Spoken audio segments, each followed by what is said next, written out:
All right. Hello, everyone. Welcome to the Betting Pros NFL Week 9 Sunday morning live stream brought to you by BetMGM, where you can get a risk-free bet of up to $1,000 when you use the promo code BettingPros with your first deposit. He's Fitz. I'm Freedman, Pat Fitzmaurice, and Matthew Freedman here to highlight our favorite NFL bets for this weekend. And we might even go into Monday Night Football. It's just that's what you got to do on a slate like this. 6 teams on bye, multiple double-digit spreads. It's a very week 9 kind of week. So Fitz, let's get into it. I'm looking at the board here, and I believe that your first favorite bet, Tampa Bay going against the Rams. And I got to say, the schedule makers, we don't know. People don't know. Like months in advance, you can look at this and be like, you know what? Week 9 in the afternoon, let's have this as the only game in that 4:25 p.m. window. What could go wrong with Tampa Bay hosting the Rams? Fitz, what do you see in this game? Yeah, we thought this was going to be a much more illustrious matchup, I think, a couple of months ago. So with this, I see a Rams team that has played 4 opponents with winning records and have lost all of those games by double digits. And they're not playing a winning team here. The Buccaneers are 3-5, but I do put them in the category of good teams. I mean, yes, they've underachieved, but they are still 8th in total DVOA. I think they are 6th in the Massey Peabody power rankings. So the Buccaneers are still a pretty high quality opponent for the Rams, who are traveling cross country. The Rams themselves are 24th in DVOA. So they have not been a good team, and they can't run the ball. Like, they just cannot run the ball. And like, I'm not sure how, but the Buccaneers are actually worse than the Rams in rushing DVOA. Like, I don't see how anyone can be worse than the Rams in rushing DVOA. Like, they're so one-dimensional, and their passing game is kind of a disaster right now. In 7 games this year, Matthew Stafford has thrown 8 interceptions, and he's been sacked 24 times. So, like, they've just got this big, disaster play component to their passing game. And going against a strong Buccaneers defense, I think the Bucs have the more diverse offense. I think they're better on both sides of the ball.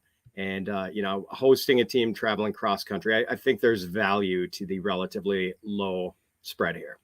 Yeah, I'm hearing you there. I'm with you there. I think it's close. My projection is 3.25, so I'm close to this. But I'm obviously leaning towards Tampa Bay, and I bet this earlier when it wasn't quite at 3. So my rooting interest is firmly aligned with you. And when it comes to the sides and totals, we will talk about this game a little bit later. That is a very professional tease right there. I am on Cincinnati hosting Carolina. This number has kind of bounced back and forth in the market between 7.5 across the board right now. It looks like it is more at 7. So I think good value there in being able to get it. Bengals quarterback Joe Burrow, 11-4 against the spread for his career off of a loss. And I think this comes down to the Bengals pass offense against the Panthers pass defense. They cannot run the ball. The Bengals are not good at running the ball. They rebuilt their offensive line this offseason. I don't think it really matters because they haven't been able to run the ball that well. And they're going against a Panthers run defense that is in the top 10 in most efficiency metrics. So I think it would be unwise for them to try to lean heavily into the running game. And yes, they are without Jamar Chase. And on Monday Night Football last week, it seemed like that made a pretty big difference. But, they got him, on the not quite on the IR, but they ruled him out with relatively short notice. So they had already started game planning. I think that was just divisional opponent, kind of, I wouldn't say aberrant circumstances, but I don't want to overweight too much what we saw and think, okay, Jamar Chase is out, and that means this offense is one of the worst in the league based on what we saw on Monday Night Football. I think even without Jamar Chase, with the hip injury, they should still be able to attack the Panthers through the air game. For the season, they are solidly above average in the passing game, number 5 in dropback EPA, number 8 in dropback success rate. And the Panthers have been subpar, outside of the 20s defensively in most pass game efficiency metrics. So, no Chase, but they still have, I think, a pretty strong group of pass catchers. You've got T. Higgins, Tyler Boyd, Hayden Hurst, and Joe Mixon. All of those guys are above average catching the ball at their positions. And that Panthers secondary is pretty injured. Dante Jackson, ankle injury, Justin Burris, concussion. Both of those guys exited week 8 early. Burris is out. Jackson looks like he is playing, but still dealing with that ankle injury. Cornerback J.C. Horn has been dealing with multiple injuries, ankle and rib injuries for the past few weeks. Safety Jeremy Chin is out on IR with the hamstring injury. This line was 9.5 in the look-ahead market. On Sunday night, it was 8.5. 7.5, 7. That number feels too low. I have this projected for 8.75. So I do like it at the current number we have available. Fitz, the second game that you have up here, Detroit against your Green Bay Packers. Fitz, come on. What are you going to do here? Yeah, I'm going with Detroit. The Packers are just broken right now, Freedman. They're 22nd in defensive DVOA. They're 8th in offensive DVOA, but man, it doesn't seem like they have played that well at all. Like they just don't have any big play capability other than Aaron Jones. Like they've got without Devontae Adams, Alan Lazard is competent. Romeo Doubs has been competent at times. Robert Tonyan, good for a 7-yard catch here and there. Like they just don't have any explosive capabilities to really take advantage of this sorry Detroit defense that has been basically an accelerant to whatever offense they are going against. So, yeah. I mean, I do think they'll probably have an efficient day, the Packers, but like the Lions offense is good. And the Packers defense has been very suspect. And by the way, you know how Rich Bisaccia was supposed to come in and fix the Packers special teams? They're 31st in special teams DVOA. And I think this is the first time all season we've talked about special teams. It's a huge Achilles heel for the Packers. It just continues to be. So, a little bit of extra value for their opponents there. The Lions are 1-3 at home this year, but all of those have been close losses. All 3. 2 were by a field goal. 1 was by 4 points. So, I think this game is going down to the wire again and getting 3.5 points. I'm happy to take the points with the home dog. And by the way, Freedman, as I told you last Monday, I'm betting a unit on every home dog this week, and there are 8 of them. There are 8 of them. This is one of the few I'm picking and choosing. It just feels gross to put a bet on the Jets at home against the Bills, but I'm just doing it because that a majority of these are going to pan out. I would almost guarantee a 5-3 week or better betting a blanket bet on every home dog this week. Yeah, I mean, I got to say, I have this projected at 1.5. So this is one of the biggest areas in my projections where I see value. The thing that gives me a little bit of pause is Detroit, kind of waving the white flag on the season by trading away Hawkinson and saying okay, we are not necessarily in rebuild mode, but they aren't playing for this year. So that gives me a little bit of pause, but all of your points, all of your kind of on-field data-backed points, I'm with you. I'm with you on all that. Can I add one thing to that? I mean, how do you think they're feeling in the Packers locker room about not making a trade for a wide receiver at the deadline after? And now we're getting reports that supposedly they made an attractive comparable offer for Chase Claypool, but the guys in that locker room are man, do they even think we can get in the playoffs if we're not making the move we need to make to win? Yeah. It just doesn't feel like things are going in the right direction for my Packers. Yeah, so. I'm with you there. One thing to your point on this was 3.5 in the look ahead market. And when they set it at 3.5, it's normally okay, we're going to let what happens this weekend and the early market dictate the way that this line moves, right? Either normally it moves to 3 and it sits at 3. Sometimes it moves even below that, or sometimes it moves up off of the 3.5. But 3.5 is just sort of a placeholder where the book is all right, market, you tell us what to do. And it's still at 3.5. It went down a little bit to 3 and, took Packers money, bumped back up to 3.5. But if a number is at 3.5, normally it doesn't take all that much momentum to get it to 4.5 or 5. And there just hasn't been the Packers money coming in, the sharp Packers money coming in to move it off of 3.5. So I hear you. It feels like Detroit might be the right side here. It feels a little bit disgusting. The second bet I'm going with here, Seattle plus 1.5 at Arizona. And by the way, this number is 2 at BetMGM. Reminder, you can get the risk-free bet of up to $1,000 at BetMGM with your first deposit with the promo code, highly original promo code, BettingPros. I love the Seahawks in this spot. Geno Smith, 24-16-2 against the spread for his career, 17-10-2 against the spread as an underdog, with the Seahawks 6-2 against the spread as an underdog. And this is the classic Cliff Kingsbury. Oh, they're at home, they're favored, I'm just going to bet against them blindly. Cliff as a home favorite, 5-11 against the spread. The Seahawks pass offense going against the Cardinals pass defense. For me, that is the key matchup. Going back to last season, he made 3 spot starts for injured Russell Wilson at that point. Geno Smith as top 4 quarterback in adjusted yards per attempt and composite EPA and completion percentage over expectation.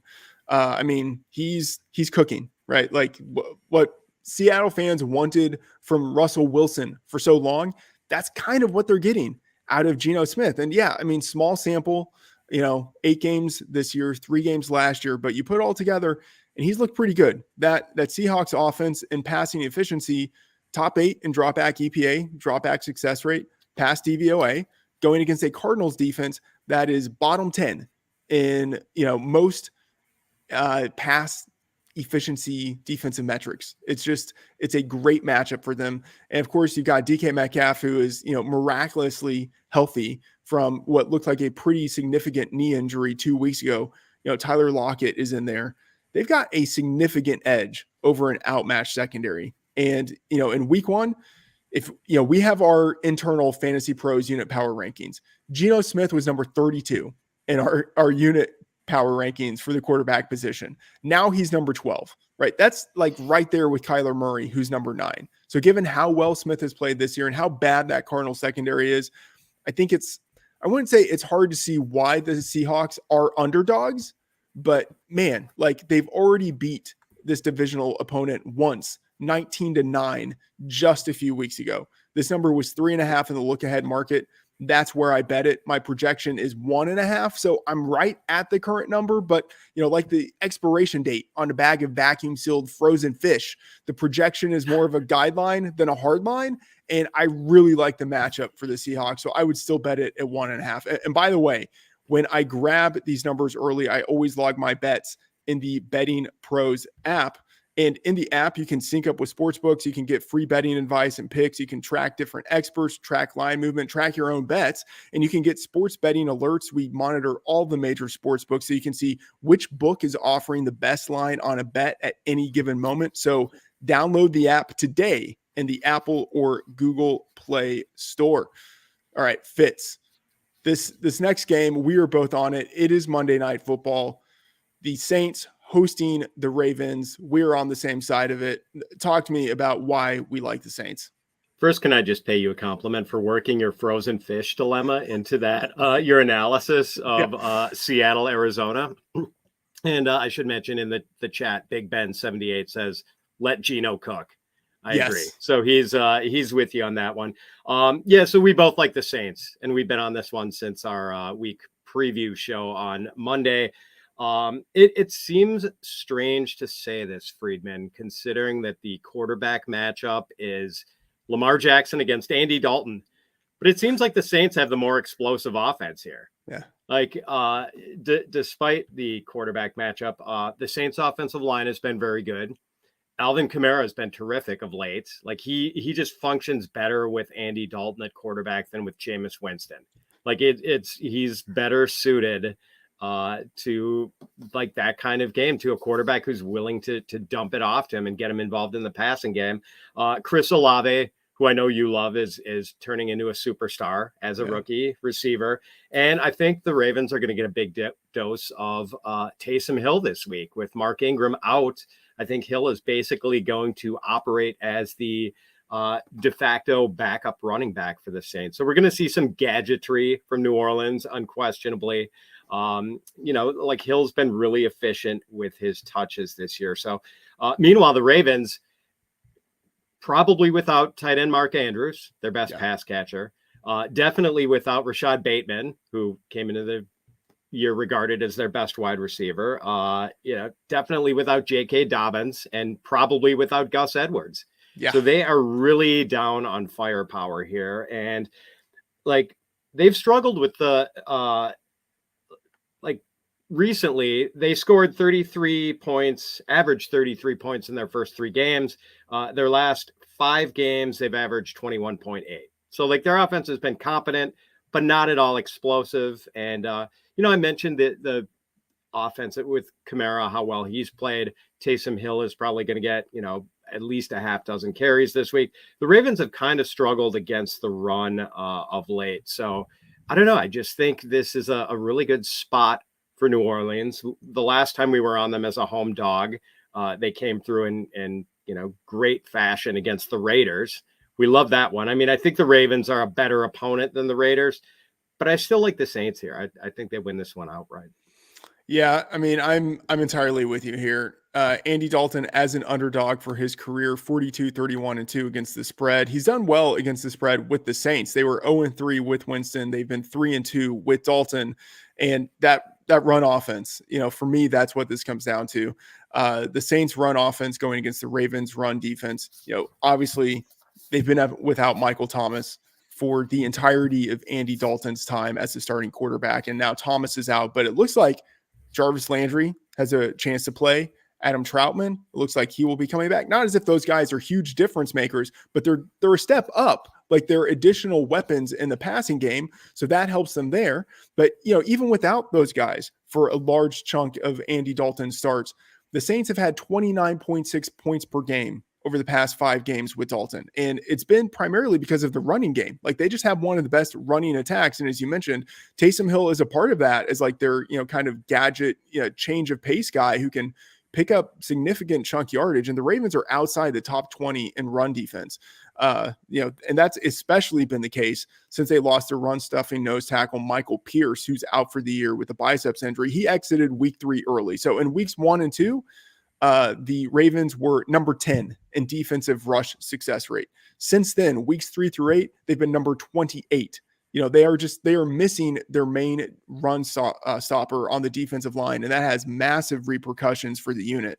And yeah, they added Roquan Smith on Monday. He's still new to the system. Even with him, the Ravens, I think they're going to struggle against the run. And in the offseason, this number was Saints plus 0.5. That's close to where I think this line should be. I actually have the Saints projected as slight favorites, like negative 0.5 favorites because of the injury situation that you outlined for the Ravens. So I am very much with you in this spot here, going with the Saints on Monday Night Football. All right, let's talk about the totals. Fitz, Washington, the revenge game for Kirk Cousins coming back into the nation's capital. The total here, I believe, is 43.5. What are you seeing for this game? So even though I think the Vikings are pretty fraudulent overall and, are not nearly as good as their record, they do have a really good offense. I mean, it's at least, solidly above average. They have scored at least 24 points in each of their last 5 games. So they put points on the board pretty consistently. And, as long as it's not a primetime game, Kirk Cousins is going to move the ball and not commit turnovers. One thing they do pretty well is sort of avoid the disaster plays, the sacks and the interceptions. So, the Vikings are 6th in offensive pace. They like to keep things moving along. And Washington is 18th, so they're kind of middle of pack in offensive pace. And Washington's offense has become competent now. Like with Taylor Heineke, they have scored, they've averaged 20 points over their last 2 games. So this is at least a decent offense. And I like that they are turning back more towards the explosive Antonio Gibson, a running back. And, they were trying to switch it over to the plotting Brian Robinson, and that just wasn't working well. Like Robinson is just a 3 yards in a cloud of dust guy. So, Yeah. I like that shift back to Gibson. And this is mostly a bet that the Vikings are going to do their share, score probably 27 or more. And I think Washington is going to score enough to push this over the total. All right. Well, normally I like those disgusting unders, but there are a couple of overs that do catch my eye for this slate. And one of them is Atlanta with, LA Chargers over 49.5. My projection for this is 51.9. I grabbed it at 47.5. Shout out me, but still like it at 49.5. I mean, it's a great matchup for both offenses. The Falcons are getting Cordarrelle Patterson back. They run a lot. They have one of the most efficient run offenses in the league. And the Chargers have been horrible against the run for multiple years now. They're number 27 in rush EPA per play. And the Falcons are number 30 in defensive dropback success rate. The strength of the Chargers offense is Justin Herbert. Even without Keenan Allen and Mike Williams, I still think they will attack through the air. And, this Falcons defense, sure, the Chargers are without their two top wide receivers, but the Falcons defense is without their two top cornerbacks and AJ Terrell and Casey Hayward. So it kind of evens out. You have a Falcons defense bad against the pass going against still in Justin Herbert, I think one of the best quarterbacks in the league. So I think both of these offenses are able to do their part to drive this game to the over here. So I am very much on that. Falcons, Chargers over 49.5. Fitz, the second game you like here. I talked about it earlier, how I am on the Bengals here. You are looking over Bengals, Panthers, 42.5. Yeah, I'm looking over here and look at the two of us, Freedman, pounding these overs. That's a little out of character on this show, but that's just how it feels in this one. The Panthers, I mean, who would have thought Christian McCaffrey was getting in the way of this being a functional offense? They're scoring 27.5 points in the two games since dealing away CMC. PJ Walker and DJ Moore are just clicking right now. And Deonta Foreman has been fantastic as the primary replacement for McCaffrey. Terrace Marshall has been getting involved and looks pretty good. And the Bengals have scored at least 27 points in 4 of their last 6 games, averaging 27.3 points per game in home games this year. Their offense did short circuit last week against the Browns in their first game without Jamar Chase. I think it was less about Chase than just a hiccup for an offensive line that had been improving over the course of the season. Like, we know the Bengals have all these different parts that they have been trying to, fit the pieces together with on the offensive line. Like, the individual parts are great, but they haven't functioned well as a unit. They were starting to show improvement, and then things kind of went haywire in that game at Cleveland on Monday night, and the pass rush for the Browns was getting home. Does it get home for the Panthers with edge rusher Brian Burns and company? I don't know. The Panthers are 22nd in pressure rates. So I think the Bengals offensive line has a little bit better chance of keeping Burrow clean in this one, letting him, pick apart that Falcons secondary. You mentioned the injuries the Panthers are dealing with. I think I said Falcons. Sorry. You mentioned all the injuries the Panthers are dealing with. The Bengals also have some issues in the secondary. Awuzie is going to be out. Mike Hilton, I think, is questionable, seemingly toward the doubtful side of that. So they're down some guys too. I think we're going to see some explosive plays in both passing games in this one. So 42.5 seems pretty low to me. Yeah, I mean, the dynasty investor in me that has too much PJ Walker and DJ Moore in my lineups, I'm hoping that you are right there. The next game I'm looking at here, Chicago, Miami. Fitz, you are in Chicago. Tell me, is the weather, is it catastrophic? Is there wind and rain everywhere, or is it just like, it's okay?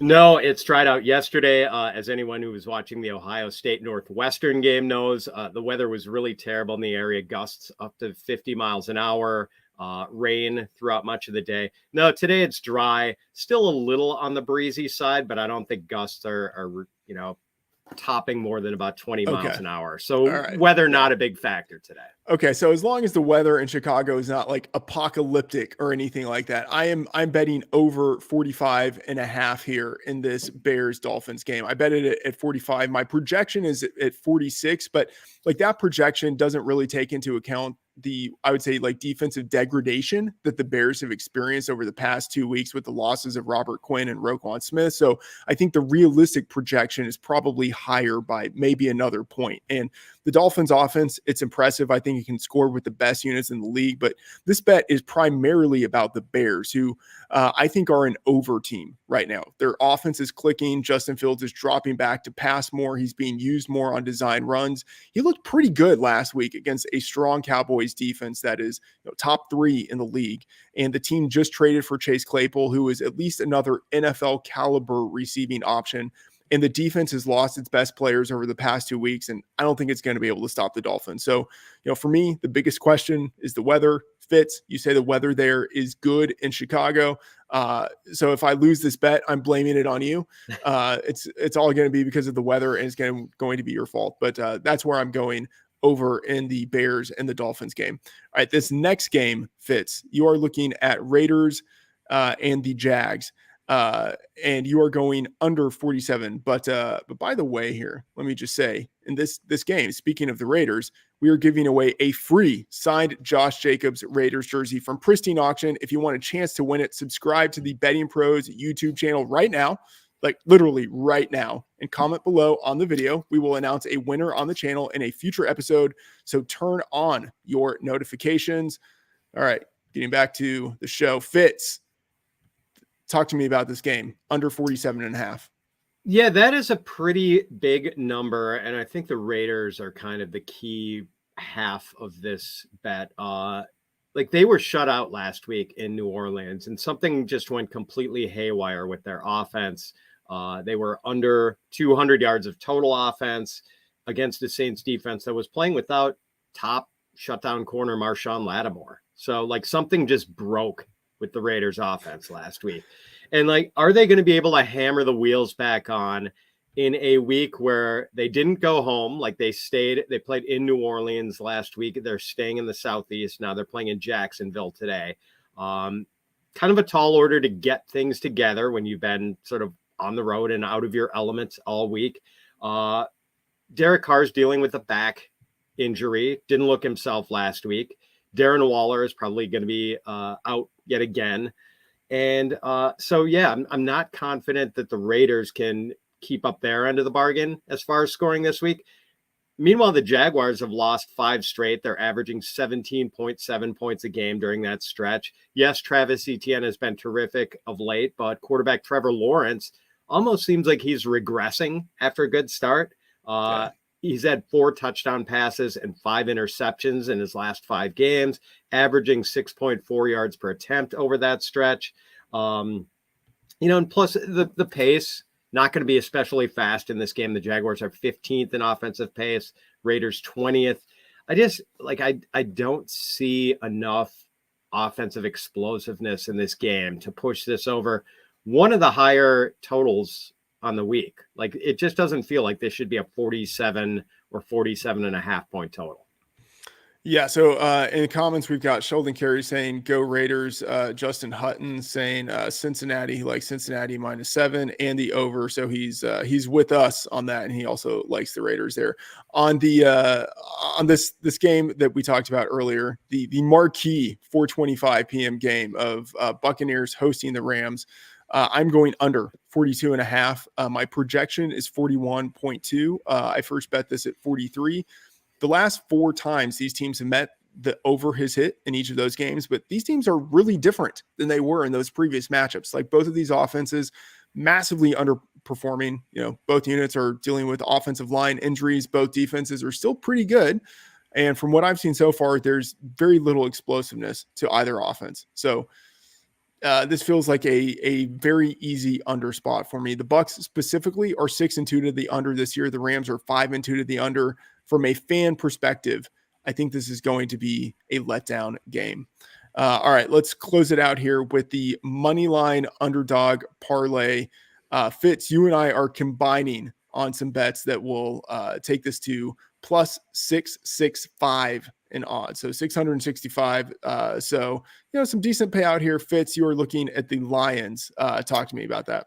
Yeah, as discussed earlier, like I'm just not feeling the Packers getting it back together. I think their losing streak continues and reaches 5 games this week in Detroit. Yeah, I'm looking at the Colts plus 200 at BetMGM. And this, I'll just say, this could be such a bad pick. Like on the road in New England, 6th-round quarterback making his first start against the Bill Belichick defense. Like, oh, who could have predicted that this wouldn't work out for me, right? But I thought Ellinger looked good last week in his first start, 73.9% completion rate, just 2 sacks, 8.7 adjusted yards per attempt, 1 fumble, but no interceptions. 6 rushes, so a little bit of mobility. They need to use him more in that way. And Belichick's defenses have been vulnerable to mobile quarterbacks. And if Ellinger plays well, and with quarterbacks who are unknown, there's a wider range of outcomes. We could be looking at a situation where the Colts massively outperform expectations and win outright. So I'm betting into that thesis. Okay, so does it kind of give takeaways here to wrap up? I'm on Cincinnati -7. Fitz is on Tampa Bay -3. I am on Seattle +2 at BetMGM. Fitz likes Detroit +3.5. The next one here, we both like the Saints +2. I would not be surprised if this line continues to move towards the Saints as we get closer to Monday Night Football. And then in the total market, I like Chargers, Falcons over 49.5. Fitz likes over 43.5 for Washington, Minnesota. I like over 45.5 for Bears, Dolphins. Fitz is over 42.5 for Panthers, Bengals.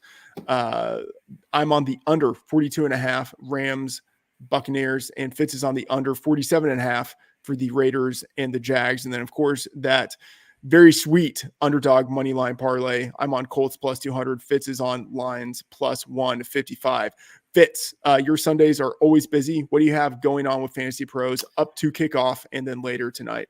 Yeah, at 11 a.m. Eastern, I will be doing a Twitter takeover for Fantasy Pros, answering as many start-sit questions as I can. And, then we are, during the latter part of Sunday, I'm always working on the waiver column, like getting that out early. We want to be the first to market with that. So we will have our waiver column up on fantasypros.com first thing Monday morning, just for all of you trying to lick your wounds maybe after a tough loss and needing repairs. Hopefully it's not an injury crazed Sunday like we had 2 weeks ago. Yeah. Fingers crossed on that. Yeah. All right. I will be updating rankings all the way to kickoff, updating our Betting Pros spreads and totals, the projections, taking into account injuries and inactives. And then this evening, I will be finalizing the first round of our Week 10 Betting Pros game projections. I've already placed some look-ahead bets, which you can, of course, check out in the Betting Pros app. Thanks to everyone for being active in the comment section. Thanks, Nick Miller. Good stuff. Always appreciate everyone watching. That's going to do it for the NFL Week 9 Betting Pros live stream. If you like the show, do us a solid, subscribe to the YouTube channel. Thanks for tuning in. Good luck, and we will see you next episode.